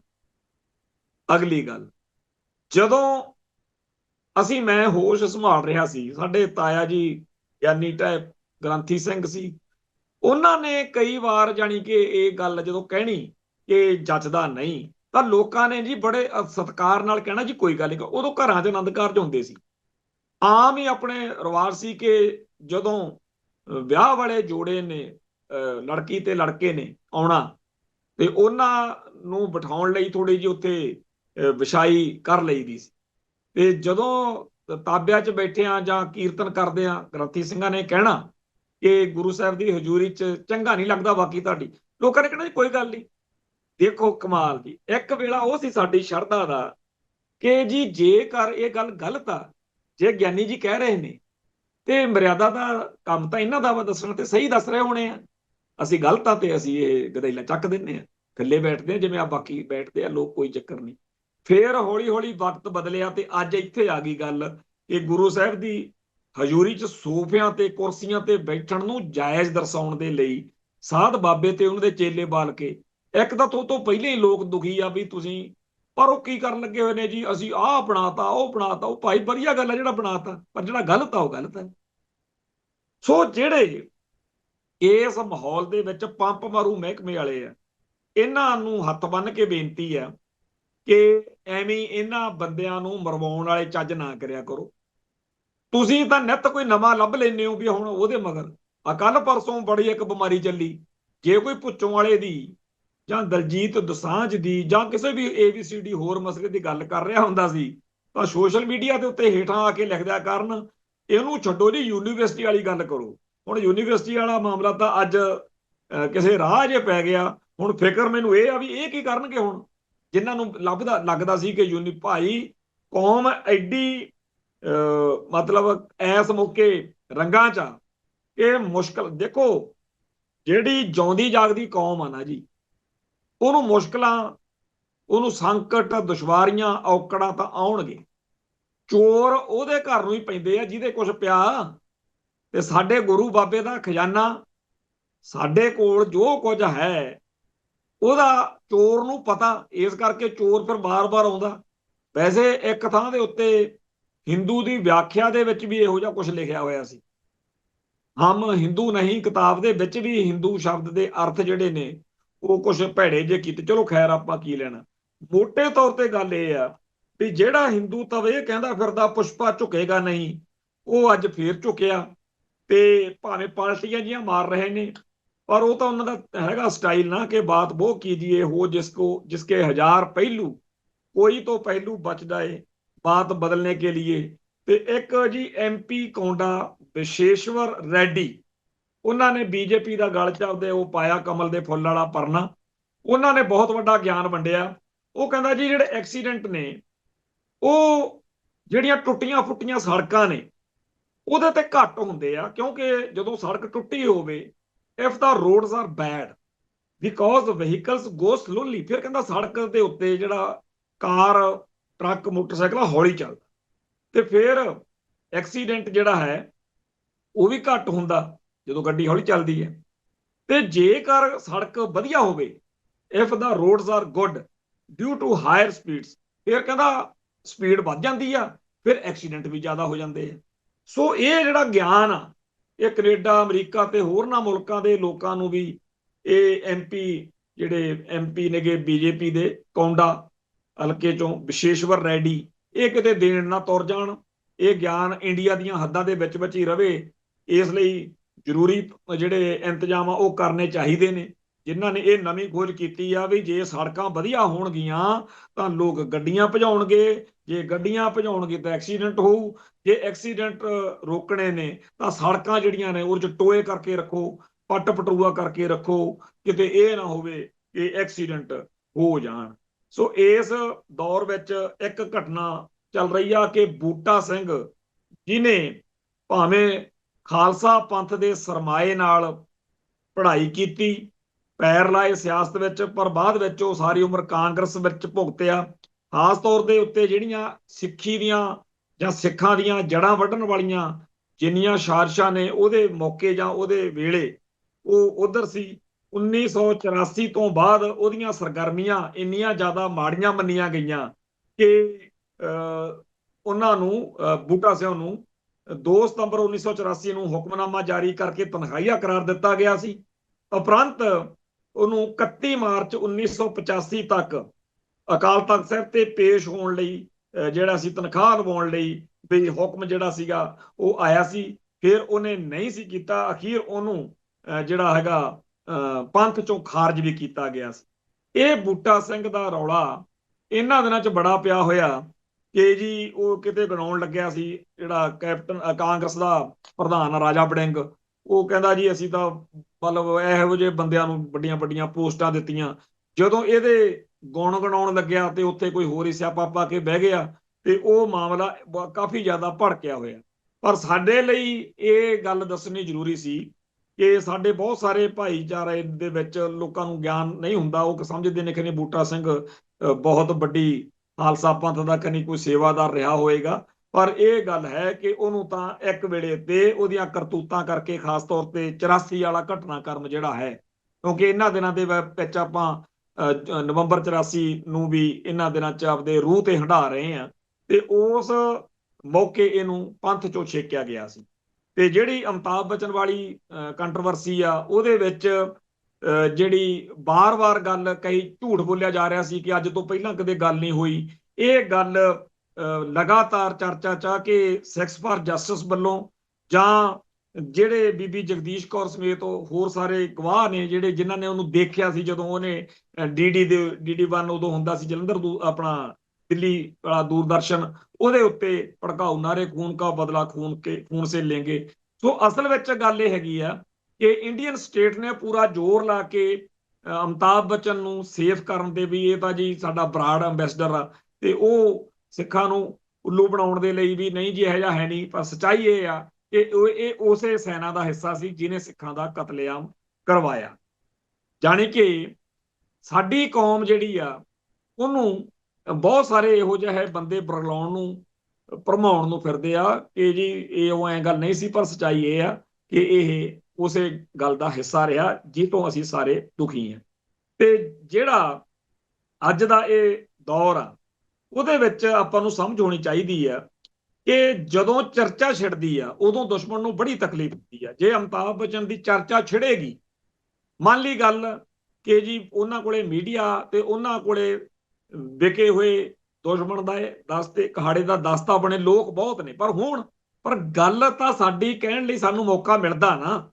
ਇਵੇਂ ਹੀ RSS ਬਾਰੇ ਜਿਹੜਾ ਇਹਨਾਂ ਦਿਨਾਂ 'ਚ ਚਰਚਾ ਚੱਲਿਆ, ਮੈਨੂੰ ਬੜੀ ਤਸੱਲੀ ਦੀ ਆ ਕਿ RSS ਉਦੋਂ ਖਤਰਨਾਕ ਆ ਜਦੋਂ ਉਹਦੀ ਚਰਚਾ ਨਾ ਹੋਵੇ। ਜਦੋਂ ਉਹਦੀ ਚਰਚਾ ਹੋ ਰਹੀ ਹੁੰਦੀ ਆ ਉਦੋਂ ਤਾਂ ਸਾਡੀ ਕੌਮ ਫੱਟੇ ਚੱਕ ਦਿੰਦੀ ਆ, ਪਰ ਖੱਚੇ ਉਡਾ ਦਿੰਦੀ। ਸੋ ਜਿਹੜੇ ਵੀ ਸਾਡੇ ਦੁਸ਼ਮਣ ਨੇ ਸਿੱਖ ਕੌਮ ਦੇ, ਉਹਨਾਂ ਸਾਰਿਆਂ ਬਾਰੇ ਚਰਚਾ ਛਿੜਨੀ, ਜਿਵੇਂ ਕਹਿੰਦੇ ਆ ਨਾ ਵੀ ਉਹਦੀ ਗੱਲ ਹੋਣੀ ਚਾਹੀਦੀ ਹੈ, ਉਹ ਅੱਜ ਦੇ ਦੌਰ ਵਿੱਚ ਸਾਡੇ ਸਾਰਿਆਂ ਲਈ ਇਹ ਇੱਕ ਪਲੇਟਫਾਰਮ ਜਿਹੜਾ ਸੋਸ਼ਲ ਮੀਡੀਆ ਦਾ ਮਿਲਿਆ ਹੋਇਆ, ਇਹਦਾ ਹੈ ਕਿ ਸਾਨੂੰ ਆਪਣੇ ਧਰਮ ਬਾਰੇ, ਆਪਣੀ ਕੌਮ ਬਾਰੇ, ਇਤਿਹਾਸ ਬਾਰੇ, ਫਲਸਫੇ ਬਾਰੇ ਵੱਧ ਤੋਂ ਵੱਧ ਪੜ੍ਹਨਾ ਚਾਹੀਦਾ ਤੇ ਵੱਧ ਤੋਂ ਵੱਧ ਲਿਖਣਾ ਚਾਹੀਦਾ। ਜੇ ਹੋਰ ਨਹੀਂ ਤਾਂ ਜਿਹੜੀਆਂ ਚੰਗੀਆਂ ਜਾਂ ਸਾਰਥਕ ਜਾਂ ਹਾਂ ਪੱਖੀ ਸਾਡੇ ਕੌਮ ਬਾਰੇ ਕੋਈ ਗੱਲਾਂ ਲਿਖਦਾ ਬੋਲਦਾ, ਉਹਨੂੰ ਵੱਧ ਤੋਂ ਵੱਧ ਅੱਗੇ ਸ਼ੇਅਰ ਕਰਨ ਮੌਕੇ, ਅੱਗੇ ਉਹਨੂੰ ਹੋਰ ਲੋਕਾਂ ਨੂੰ ਪੜ੍ਹਾਉਣ ਵਾਸਤੇ, ਕਿਉਂਕਿ ਅੱਜ ਦੇ ਦੌਰ ਵਿੱਚ ਸੋਸ਼ਲ ਮੀਡੀਆ ਇੱਕ ਵੈਪਨ ਜਾਂ ਇੱਕ ਹਥਿਆਰ ਦੇ ਰੂਪ 'ਚ ਵੀ ਵਰਤਿਆ ਜਾਂਦਾ। ਇਹ ਤੋਂ ਪਹਿਲਾਂ ਕਿ ਦੁਸ਼ਮਣ ਉਸ ਹਥਿਆਰ ਨੂੰ ਤੁਹਾਡੇ ਖਿਲਾਫ ਵਰਤ ਲਵੇ, ਤੁਸੀਂ ਇਹਨੂੰ ਕਿਵੇਂ ਆਪਦੇ ਕੌਮ ਦੇ ਭਲੇ ਲਈ ਵਰਤ ਸਕਦੇ ਹੋ, ਇਹ ਹੋਣਾ ਚਾਹੀਦਾ। ਅੱਜ ਮੈਂ ਇਹ ਗੱਲ ਜਿਹੜੀ ਪਿਛਲੀ ਵਾਰ ਆਖੀ ਸੀ ਮੈਂ ਦੀਵਾਲੀ ਦੁਸਹਿਰੇ ਵਾਲੇ ਦਿਨਾਂ 'ਚ, ਅੱਜ ਅੰਮ੍ਰਿਤਸਰ ਦੇ ਵਿੱਚ ਆ ਕੇ ਦੇਖ ਲਓ, ਤੁਹਾਨੂੰ ਸਾਫ਼ ਪਤਾ ਲੱਗ ਜੂ ਕਿ ਪਹਿਲੀ ਪਾਤਸ਼ਾਹੀ ਦੇ ਪ੍ਰਕਾਸ਼ ਪੁਰਬ ਮੌਕੇ ਸਿੱਖਾਂ ਦੇ ਘਰਾਂ ਦਾ ਅੱਡੀ ਪਤਾ ਲੱਗ ਰਿਹਾ। ਇਸ ਮੌਕੇ ਹੀ ਮੈਂ ਉਦਣ ਦੀਵਾਲੀ ਵਾਲੇ ਦਿਨ ਕਰ ਰਿਹਾ ਸੀ ਤੁਹਾਡੇ ਨਾਲ ਵਾਰਤਾਲਾਪ, ਅੱਜ ਵੀ ਉਸੇ ਵੇਲੇ ਕਰ ਰਹੇ ਹਾਂ। ਅੱਜ ਕਿੰਨੇ ਕੁ ਪਟਾਕੇ ਸੁਣ ਰਹੇ ਨੇ ਜੀ, ਉਦੋਂ ਠਾਹ ਠੂ ਪੂਰੀ ਚੱਲੀ। ਚਲੋ ਪਟਾਕਿਆਂ ਪਟੂਕਿਆਂ ਵਾਲੀ ਗੱਲ ਤਾਂ ਖਾਧੀ ਕੜੀ, ਪਰ ਸੈਲੀਬ੍ਰੇਟ ਜਿਹੜਾ ਕਰਨਾ, ਜਿਹੜਾ ਪਹਿਲੇ ਪਾਤਸ਼ਾਹ ਨੂੰ, ਉਹਨਾਂ ਨੂੰ ਤਾਂ ਬਿਪਤਾ ਪਈ ਆ ਕਿ ਇਹ ਉਸ ਰਹਿਬਰ ਦਾ, ਉਸ ਪੈਗੰਬਰ ਦਾ ਦਿਨ ਵਾ ਜਿਹਨੇ ਹਿੰਦੂਇਜ਼ਮ ਤੇ ਪ੍ਰਖੱਚੇ ਉਡਾ ਦਿੱਤੇ ਸੀ। ਸੋ ਐਵੇਂ ਹੀ ਹਿੰਦੂ ਸਿੱਖ ਏਕਤਾ ਦੀ ਡੁਗਡੁਗੀ ਖੜਕਾਈ ਜਾਣੀ, ਐਵੇਂ ਹੀ ਦੁਸ਼ਮਣ ਦੇ ਕਹਾੜੇ ਦੇ ਦਸਤੇ ਬਣੇ ਰਹਿਣਾ। ਇਹਦੇ ਲਈ ਸਾਨੂੰ ਸਾਰਿਆਂ ਨੂੰ ਸੁਚੇਤ ਹੋਣ ਦੀ ਲੋੜ ਆ। ਅਰਦਾਸ ਕਰਿਆ ਕਰੋ ਕਿ ਇਹ ਸੱਚੇ ਪਾਤਸ਼ਾਹ ਜਿਨ੍ਹਾਂ ਨੇ ਮਟਨ, ਪੁਰੀ, ਗਵਾਲੀਅਰ, ਸਿੱਕਮ, ਹਰਿਦੁਆਰ, ਦਿੱਲੀ ਵਿੱਚ 500 ਤੋਂ ਵੱਧ ਗੁਰਦੁਆਰੇ ਤੇਰੇ ਖੋਲੇ ਨੇ, ਸਾਨੂੰ ਇਹੋ ਜਿਹੀ ਸ਼ਕਤੀ ਬਖਸ਼, ਖਾਲਿਸਤਾਨ ਬਣੇ, ਅਸੀਂ ਇਹ ਸਾਰੇ ਗੁਰਦੁਆਰੇ ਆਜ਼ਾਦ ਕਰਾਈਏ, ਸਾਰੇ ਸੰਸਾਰ ਦੇ ਵਿੱਚ, ਦੁਨੀਆ ਦੇ ਵਿੱਚ ਸਿੱਖੀ ਦਾ ਝੰਡਾ ਝੂਲੇ।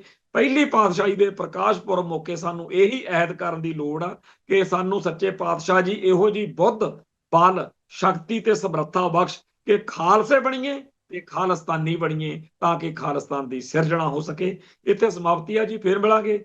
ਨਾਨਕ ਨਾਮ ਚੜ੍ਹਦੀ ਕਲਾ, ਤੇਰੇ ਭਾਣੇ ਸਬਦ ਦਾ ਭਲਾ। ਵਾਹਿਗੁਰੂ ਜੀ ਕਾ ਖਾਲਸਾ, ਵਾਹਿਗੁਰੂ ਜੀ ਕੀ ਫਤਿਹ।